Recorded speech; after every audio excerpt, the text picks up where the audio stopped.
Hi, everyone. Welcome to Sharon's Faith Corner, episode 10.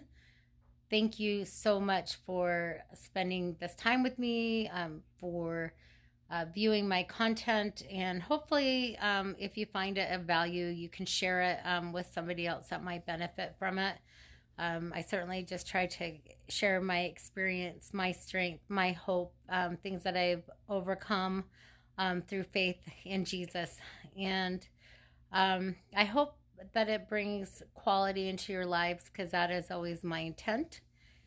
Today's episode, again, we're on episode 10, it's on surviving sexual abuse. From the time I was 11 to almost 15, I was sexually abused by a man in my neighborhood that was 3 times my age. And he convinced me what we had was love, even though what he was doing is I was 11 years old. He was almost 40. He was grooming me, and he gave me drugs. I was 89 pounds when I finally turned myself in as a runaway, being on the road with him. Um, to give you an idea of how unstable he was, there's this game that people do at parties where they put a cigarette in between their arms, and whoever says "ouch" the first is how that ends. But he's so crazy, he got a soldering iron. He had me dress up in clothes that no 11 or 12-year-old should be in. And then when somebody at the party would hit on me or say something to me, then he would beat them up and got some purpose pleasure on that.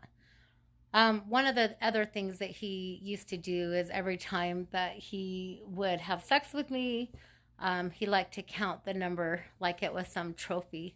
And the last number I remember is 542.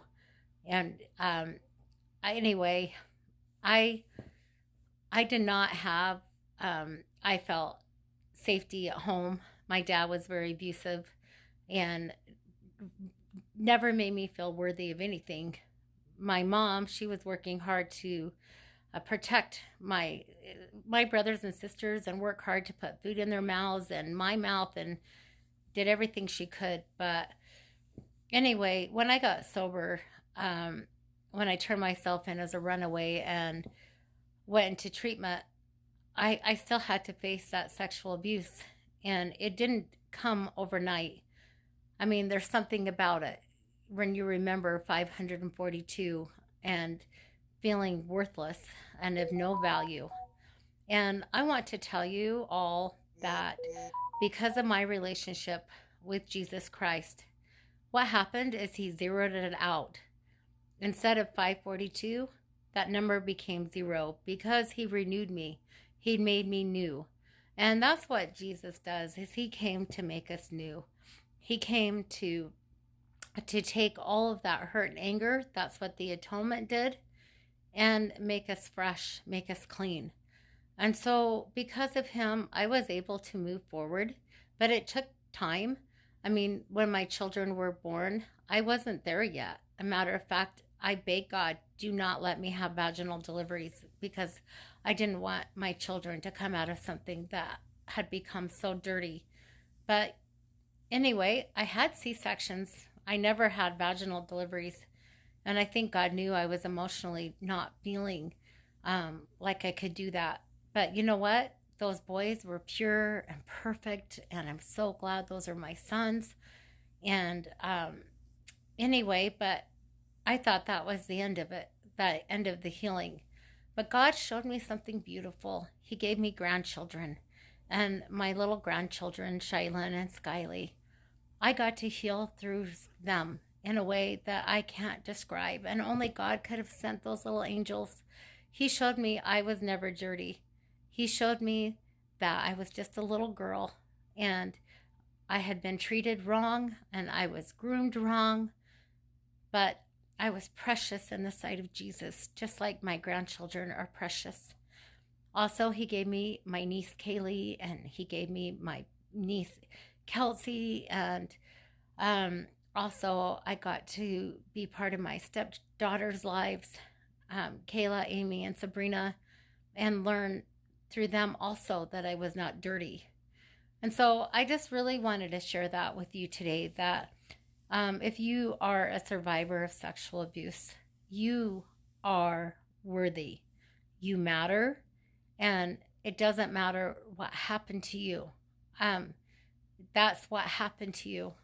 But Jesus is here for you. And I encourage you to turn all of that pain to Him. Just like what He did with me, He zeroed it out. He said, "You are worthy." And today I'm in a loving relationship. And that's only because Jesus healed me. And so, anyway, I just wanted to share that with you today. Please call your national sexual assault lines, or rape victim lines, or helplines of any amount. Please get help. Please talk about it. Please, because you don't have to live with shame today. You are a daughter of God, and or son of God, because men are also victims of horrible sexual abuse. And I want those women and men to stand on their feet, because you are a child of God, and He loves you, and He sent our Savior to even it out. So please allow Him to even it out, and know that I love you, and you are not alone, and you are wonderfully made, and He has a plan for your life. And take all of what happened and go do something wonderful with it, because that's the ultimate victory over sexual abuse. Anyway, love you guys. Thanks for joining me. Have a great day.